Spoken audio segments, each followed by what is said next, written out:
Hi, my name is Kevin Soy. I am the product manager for search at Ancestry. And today I'm going to talk about how you can find what you're looking for faster with search. Let's get started.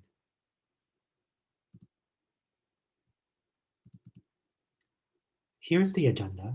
I'm going to start with a brief overview, then give you my top 5 tips on how to use search more effectively, and end with showing you a couple of features that we are currently working on.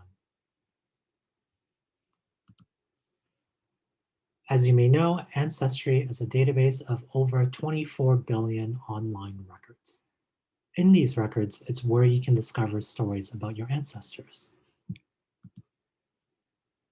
There are 2 main ways to access these records: hints and search. Hints are records that Ancestry thinks are relevant to you based on the information that you already have entered in your tree. Search, on the other hand, puts you in the driver's seat and lets you search through these billions of records yourself. Both hints and search are essential and complementary tools, and I highly recommend that you use both in your research.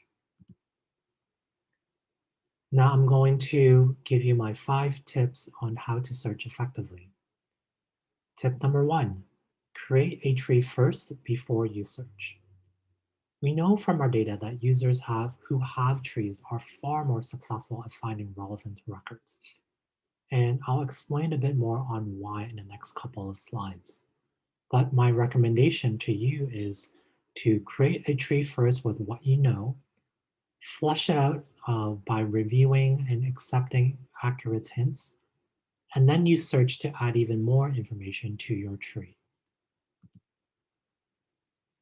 Tip number 2, use person search. By person search, I mean go to the person page of the ancestor you are working on and click on the search button on the top right-hand corner of the page.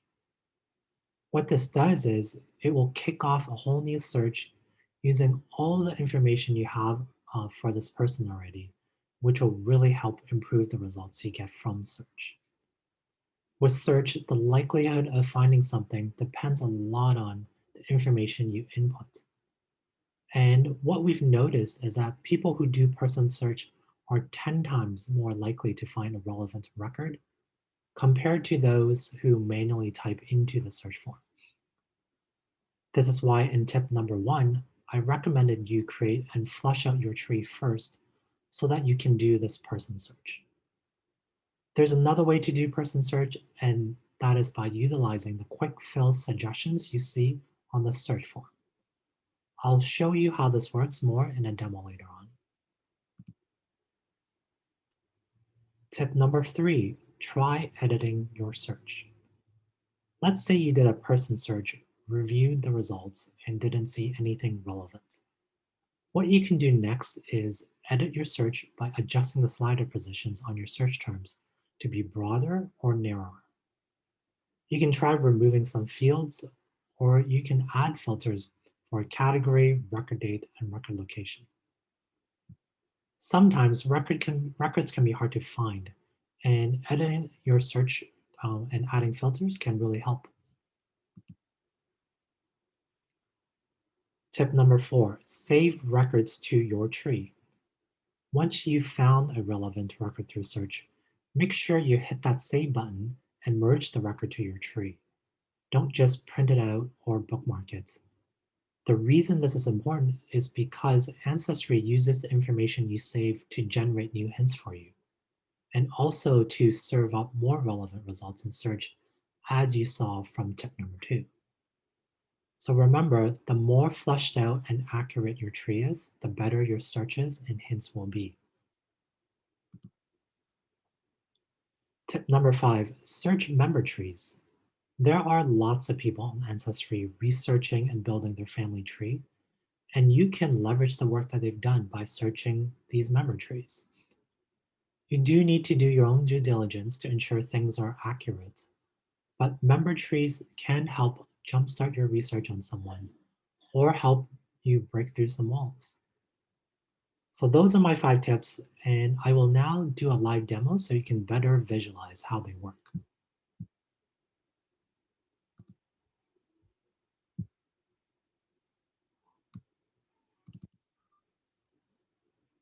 So my first tip was to make sure you create a tree first.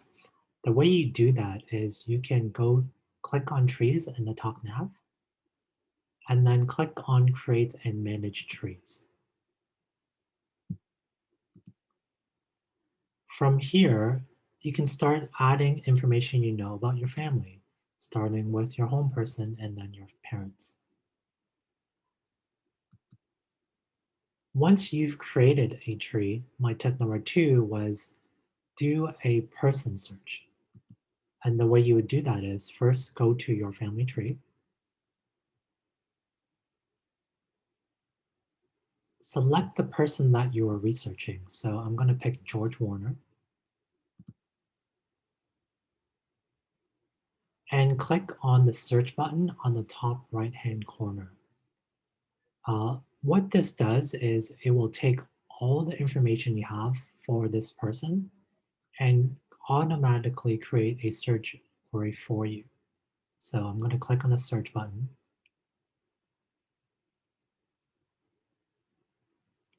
And as you can see, all the search information I have for James Warner has been pre-populated for the search that I've conducted. You can also do person-based search from the search forms itself.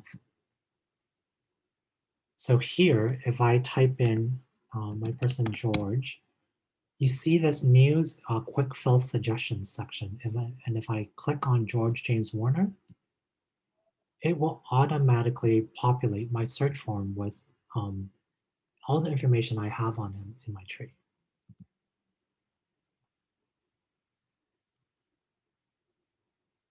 Tip number 3 was try editing your search or adding filters. So on the right-hand side, you see you can adjust these sliders to be broader or narrower.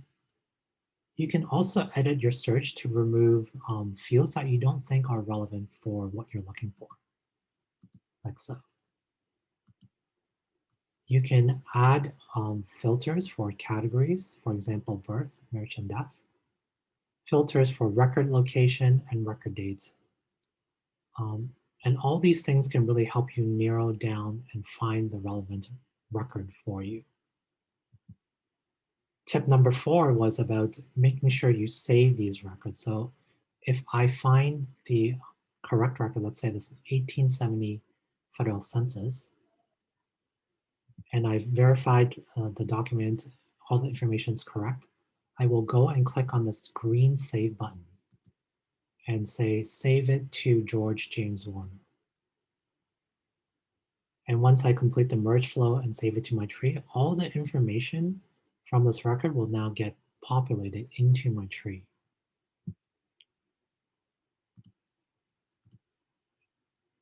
And my last tip was about using other members' trees. One way of doing that is to click on this family tree filter under categories.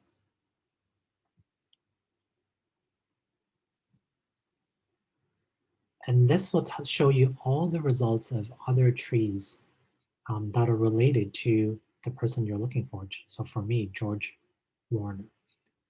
Another way of doing this is by going to the search in the main navigation and clicking on public member trees.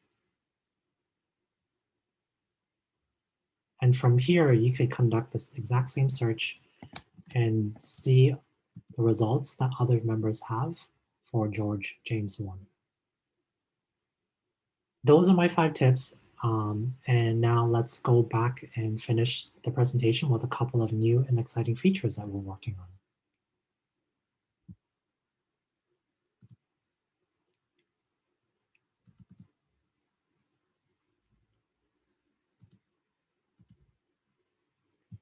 The first upcoming feature I want to talk about is the support for the side panel on search.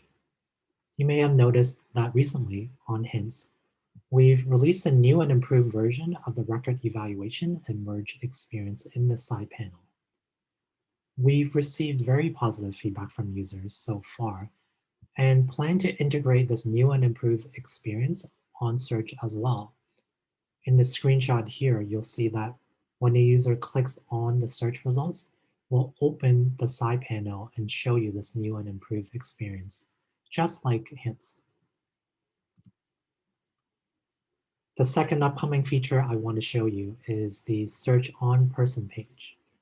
Some of you have probably started using our fax timeline suggestions, like this possible marriage record suggestion. Sometimes they lead to hints and other times they lead to search. Although we've seen from our users that they have a lot of success finding records this way, we also know that it's kind of a disjointed experience where in hints, it opens up a side panel and you stay within the context of the person page. But for search, it redirects you away from the person. So what we plan to do is we're going to have this light search results experience directly in the person page so that when you do, so that you don't lose the person context when you search. That concludes my presentation. I hope it will make you find some new discoveries in the future, and I look forward to your feedback so that we can continue to improve search for you. Thanks.